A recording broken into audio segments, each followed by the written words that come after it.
Then he said, thy kingdom come. Thy will be done in earth as it is in heaven. That's good news, brothers and sisters.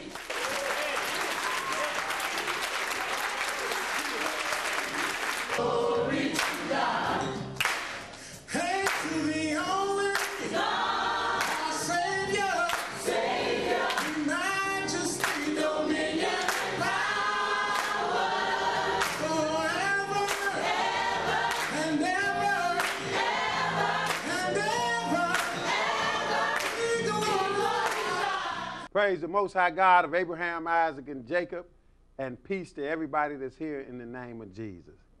Today we're going to start a two-part series because it's just not enough time for a lot of these lessons that we try to do on this program to do it in 30 minutes.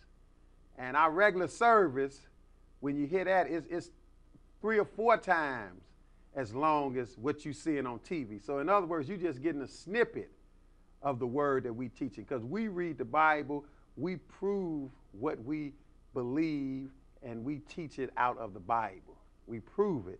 So it takes time. So to try to make some sense out of it, you're still not getting the whole lesson, because the whole lesson is at least 2 hours long. We're going to do this lesson in 2 parts. And the title of the lesson is Man's Holidays, False Worship, Idolatry. Man's holidays, false worship, idolatry. And I know that might offend some people because we don't want to take a look at things that we possibly could be doing wrong. We want to assume because we're doing it, because our parents did it, our grandparents did it, we want to assume that it's okay. But I'm here to show you, brothers and sisters, that is the wrong approach to take. Because you want to make sure that you're doing right in the sight of God. And the Lord is warning you all over the Bible that you cannot, I repeat, you cannot worship the Lord any way you feel like it.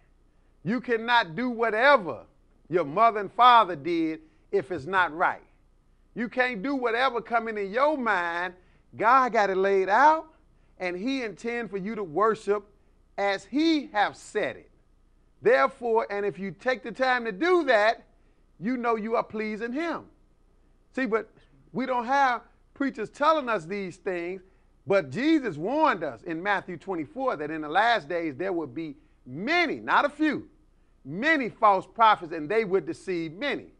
So we've been lured to sleep by a lot of these preachers. They're not telling us nothing that we need to know to deliver ourselves from the trouble that's coming on this earth. They're not telling us.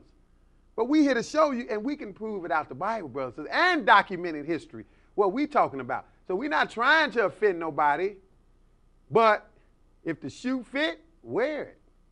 Because the Lord got this, he got it plain. The Lord laid out, he got plenty holy days in the Bible that we celebrate, and if you want to be a true worshiper of God, that's what you would celebrate. But then again, man then reversed everything and gave us all of these holidays, and we here to show you it's not worshiping God correctly. It is false worship. It is idolatry. And none of these preachers, like I said, they're not telling us about idolatry. They're not telling us really much of anything. But I imagine the average preacher, if you ask him, he would tell you stealing is wrong. He would tell you committing adultery is wrong. He would tell you murder is wrong. I imagine they'd tell you that. But now, none of them talk about false worship and idolatry. None of them. But if you read the Bible, it's all over the Bible. That's a big sin. Just like murder, just like stealing, just like committing adultery. This is a big sin as well. And we need to be aware of it, brothers and sisters. So we got a 2-part series. Today is part 1. Man's holidays, false worship, idolatry. We're going to take a look at it. We're going to start with one of the big ones. Well, we're going to start with the main one, because the first one, they say that the Sabbath day changed from the first day of the week, from the 7th day of the week to the first day of the week, which we call Sunday. We celebrate the Lord's Sabbath on the 7th day because in the beginning, God said he worked 6 days and he rested the 7th day. Therefore, in the 10 Commandments, he said, you do the same thing and rest on the 7th day. Go to church, have a holy convocation on the 7th day. But see, man and told, no, we changed it. it changed to the first day because Jesus rose. That's not biblical. That's not in the Bible. But first of all, we're going to take a look at, show you the warning that the Lord gave you here in Deuteronomy 4 concerning this getting out of hand with your worshiping something he did not give you. Deuteronomy 4 and verse 15, man's holidays, false worship, idolatry. This is part 1. Deuteronomy 4 and verse 15. Go ahead, brother. Take ye therefore good heed unto yourselves. For ye shall no manner of similitude on the day that the Lord spake unto you in Horeb out of the midst of the fire. So now, this is the Lord telling them, look, you better take heed to yourself. And I'm telling you, it's the same thing for you. Take heed to yourself. He said, look, when I preached to you out of the mountain on Mount Horeb, which is Mount Sinai, this is when God gave the commandments. He said, look, take heed. You didn't see no similitude, so don't make nothing of me. The Lord don't like. See, I'm going to show you that idolatry, it can consist of you bowing down literally to an idol. But not only do it consist of you bowing down literally to some idol, which you don't need to do, it can consist of you following some custom dedicated to a false god. It's still idolatry because your mind is worshiping some other than the true and living God. So he said, take heed. You didn't see no similitude. Why? Verse 16. Lest ye corrupt yourselves and make you graven image, the similitude of any figure, the likeness of male or female. He said, look, don't make no graven images. The likeness of male or female, and you see that happening at a lot of places. They got big statues of males and females, and people bow down and worship them and pray to them. That's a no-no. Go ahead. The likeness of any beast that is on the earth. The likeness of any winged fowl that flieth in the air. The likeness of anything that creepeth on the ground. Go ahead. The likeness of any fish that is in the waters beneath the earth. And lest thou lift up thine eyes unto heaven, and where thou seest the sun and the moon and the stars, even all the host of heaven, shouldest be driven to worship them. Wait a minute. He told you about all the images that he didn't want you to worship. But I want you to pay particular attention to verse 19. He said, also, lest thou lift up thine eyes to heaven, and when thou seest the sun. Now, we talking about the sun in the sky, brothers and sisters. And the moon, and the stars, even all the host of heaven. And you should as what? Be driven to worship them. So you can worship the sun and the moon. And believe it or not, brothers and sisters, a lot of these holidays that man have given us, that's what they geared toward. It's just sun worship. It's moon worship.